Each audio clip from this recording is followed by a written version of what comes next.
If you are a CDL driver and you want to come work for JB Hunt, I encourage you to send me your name, your phone number, and your zip code. My email is moses@driversuccess.com. I will give your information to Susan. Susan is the recruiter that I work with. She's so good at what she does. So I'll give her your information and she will call you and let you know what's available in your area. Even if you are just new out of training, JB Hunt has started a program. It's starting a program where they are training new truck drivers. But whether you have experience or you don't have experience, if you want to come on with JB Hunt, then I encourage you to send me your information, and then Susan will give you a call and get you placed as soon as possible.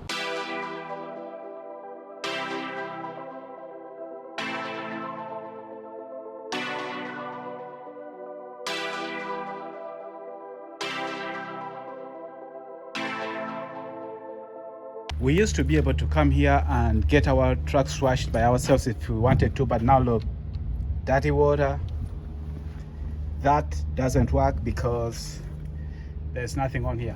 I currently don't see any pre-plans on me, so I'm not sure what I'm gonna do. I need to go to the office and find out.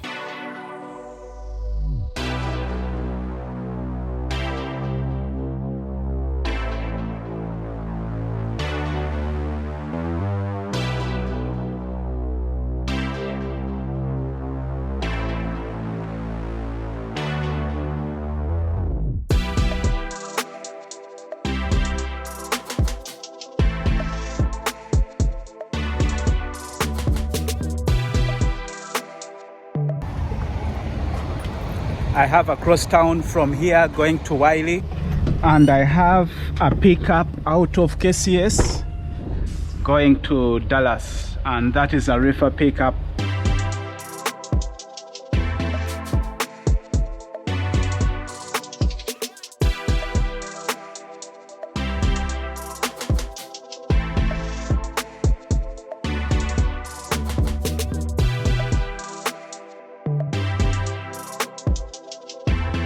This is interesting.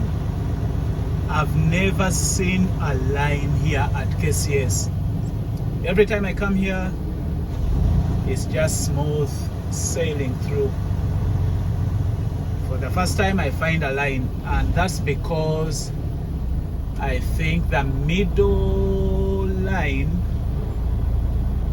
is not working. So we only have 2 lanes that are working. But even then, I've never found like so many trucks. The time right now is 16:17. I'm gonna drop this in B82, pick up from C76. Looks like they are stacking up our containers. I wonder why. Are those loads or are they empty?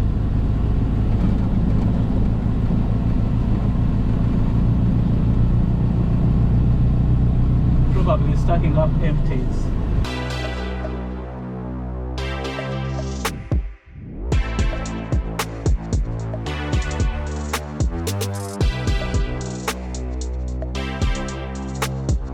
I thought they were stacking up those containers because they didn't have space, but they have space. So probably, maybe it's because they don't have chassis or what. C76, this right here is my reefer.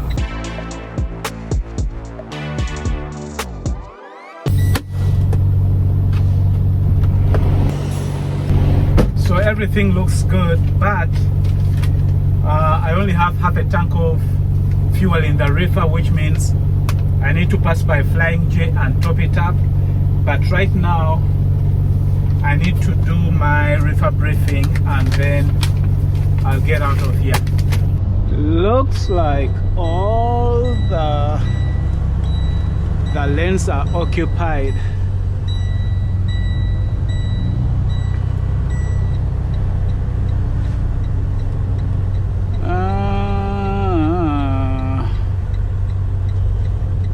is a lane right there that isn't occupied, but oh, it's not good.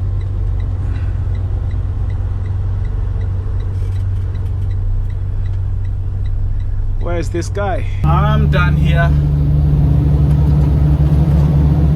The time is 18:30.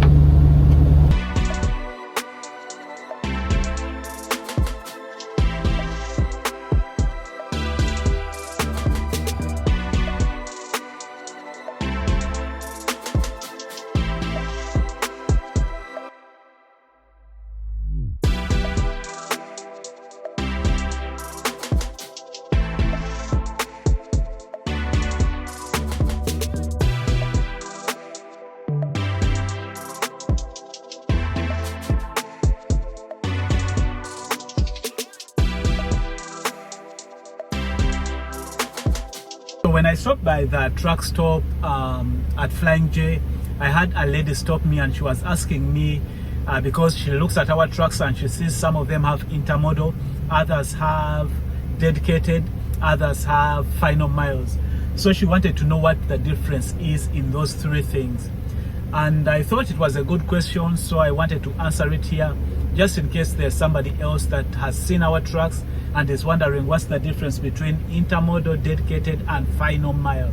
So intermodal, which I do, is to do with we get our loads from the rail, deliver them to customers, then get loads from customers and deliver them to the rail. And so it's like we work in conjunction with the rail or with the train to make to move the freight. Dedicated the dedicated account, we call them, I think here we call them business units. So for the dedicated is to do with like trucks or drivers work for one particular customer. Let me just give you an example. Say we have an account with P&G, right? And so that's a customer P&G. And so we will have a number of trucks, maybe like if the customer needs say 20 trucks. So they will have 20 trucks given to that customer. Most of the time, those trucks are even parked at the customer's location.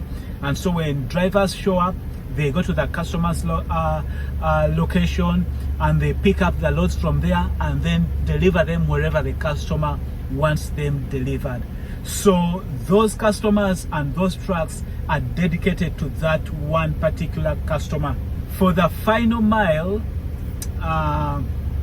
that's a business unit that deals with loads that are going to like moving the very last miles. Most of those loads are going like to homes, they're going like to maybe offices, like where trucks don't usually go.